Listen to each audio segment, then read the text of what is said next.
آپ دیکھ رہے ہیں سیرت النبی انٹرنیشنل فورم، قسط نمبر 68۔ بعثت نبوی صلی اللہ علیہ وآلہ وسلم سے قبل ترقی یافتہ ممالک کی گمراہیوں کا لرزہ خیز تذکرہ، 65واں حصہ۔ مزید آگے جاننے سے پہلے سیرت النبی انٹرنیشنل فورم کے چینل کو سبسکرائب کر لیجئے اور بیل کے بٹن کو دبا دیجئے تاکہ آپ کو آنے والی ہر نئی ویڈیو کی بر وقت اطلاع ہو سکے۔ بدھ مت اور جین مت، حصہ اول۔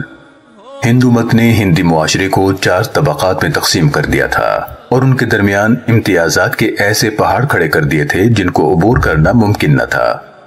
بعض طبقات عزت و احترام کے انتہائی بلند مراتب پر فائز ہونے کے ساتھ ساتھ مالی اور مادی مراعات سے بھی سرفراز تھے، اور بعض طبقات ذلت و رسوائی کی گہرائیوں میں پھینکے جانے کے ساتھ ساتھ ہر قسم کی محرومیوں سے بھی دوچار تھے۔ محروم طبقوں کے افراد کی تعداد مراعات یافتہ طبقات کی تعداد سے بہت زیادہ تھی۔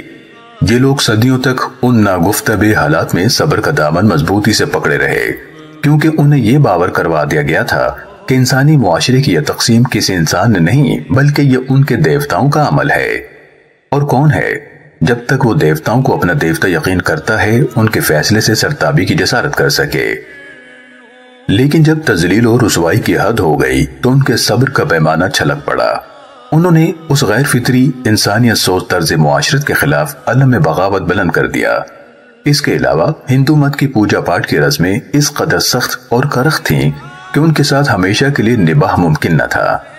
انصاف کے نام پر جو بے انصافیاں ہو رہی تھیں، عدل کے قربان گاہ پر انسانی حقوق کو جس بے دردی سے ذبح کیا جا رہا تھا، اسے دیکھ کر سلیم الطبع لوگوں کے رونگٹے کھڑے ہو جاتے تھے۔ وہ یقیناً یہ سوچنے پر مجبور ہو جاتے ہوں گے کہ کیا یہ ظلم، یہ بے انصافی، یہ برہمن پروری اور یہ شودر کشی کی تعلیمات اس خدا کی ہو سکتی ہے جو اس کائنات کا خالق بھی ہے اور مالک بھی، جو رحیم بھی ہے اور کریم بھی، جو عادل بھی ہے اور قادر بھی۔ یقیناً وہ برملا یہ اعلان کرنے پر مجبور ہوتے ہوں گے کہ یہ مذہب مراعات یافتہ طبقات کا گھڑا ہوا مذہب تو ہو سکتا ہے، لیکن یہ تصور بھی نہیں کیا جا سکتا کہ رحیم و کریم خدا نے اپنے بندوں کی اصلاح اور رہنمائی کے لیے ایسا ظالمانہ اور آمرانہ نظام مقرر فرمایا ہو۔ برہمنوں اور کھشتریوں کے گٹھ جوڑ سے یہ گاڑی صدیوں رینگتی رہی۔ برہمنوں نے کھشتریوں کو تاج و تخت کا مالک تسلیم کر لیا۔ برہمنوں کی اثر و رسوخ کی وجہ سے ہندی اذہان یہ سوچ بھی نہیں سکتے تھے کہ کشتریوں کے علاوہ کوئی اور آدمی سربراہ مملکت بن سکتا ہے، خواہ وہ علم و فضل میں، عقل و دانش میں، سیرت کی پختگی اور اخلاق کی بلندی میں اپنی نظیر نہ رکھتا ہو۔ جب برہمن طبقے نے کشتریوں کو کاروبار حکومت کا بلا شرکت غیر مالک بنا دیا تو انہوں نے اس کے بدلے برہمنوں کی مذہبی اجارہ داری کو برقرار رکھنے کا ذمہ لے لیا، کیونکہ ان کی اپنی بہتری اور بھلائی اسی میں تھی کہ برہمنوں کا مذہبی اقتدار اتنا اعلیٰ و عرفہ رہے کہ کوئی ان پر زبان تام دراز نہ کر سکے، کوئی ان کی مذہبی اجارہ داری کو چیلنج نہ کر سکے۔ لیکن آخر کب تک؟ آخر 6 صدی قبل مسیح میں ایسے جرأت مند لوگ میدان میں نکل آئے جنہوں نے ان انسانیت سوز حالات کے خلاف بغاوت کا اعلان کر دیا۔ ان میں سے اگرچہ بعض تحریکیں وقتی جوش و خروش کا نتیجہ تھی، اس لیے دیر پا ثابت نہ ہو سکیں، لیکن 2 تحریکیں ایسی تھیں جنہیں محض جذبات پر نہیں بلکہ عقلی اور فلسفیانہ بنیادوں پر استوار کیا گیا تھا۔ وہ ایسی طوفانی قوت سے میدان میں نکلیں کہ دیکھتے ہی دیکھتے وہ برہمنی سامراج کو مع ان کے جملہ معاشرتی اور معاشی امتیازات کے خس و خاشاک کی طرح بہا کر لے گئیں۔ ان میں سے ایک تحریک کا علمبردار گوتما تھا جو بدھا یعنی روشن ضمیر کے لقب سے مشہور ہوا، اور دوسری تحریک کا قائد مہاویر تھا۔ ان دونوں میں کئی قدریں مشترک تھیں۔ دونوں کا تعلق مشرقی ہند کے اس خطے سے تھا جو دریائے گنگا کے شمال میں واقع ہے۔ دونوں کھشتری خاندانوں کے چشم و چراغ تھے۔ دونوں ویدوں کی حاکمانہ حیثیت اور برہمنوں کی مذہبی اجارہ داری کو ختم کرنے کے لیے میدان عمل میں نکلے تھے۔ یہ دونوں مصلح چاہتے تھے کہ ہندی معاشرے کی مذہبی بنیادوں کو منہدم کر کے فلسفے کی اساس پر اس کی اثر نو تشکیل کی جائے۔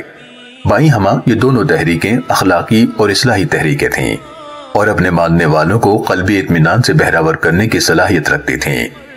حالات کی ستم ظریفی ملاحظہ کیجیے کہ کچھ عرصے بعد ان دونوں تحریکوں نے فلسفی نظریے کے بجائے مذہب کا روپ اختیار کر لیا۔ جین مت ہندو مت کا حصہ بن کر رہ گیا۔ بدھ مت اگرچہ اپنی انفرادیت کو بچانے میں کامیاب ہو گیا، لیکن یہ بھی ایک مذہب بن گیا۔ بدھ مت میں بھی ہندو دھرم کے متعدد نظریات منتقل ہو گئے۔ علاوہ ازیں بدھ مت کو اپنی جنم بھومی یعنی بھارت سے بوریا بستر لپیٹنا پڑا۔ اسے اگر پنپنے کا موقع ملا تو اجنبی ممالک میں جیسے چین، جاپان اور دیگر ایشیائی ممالک۔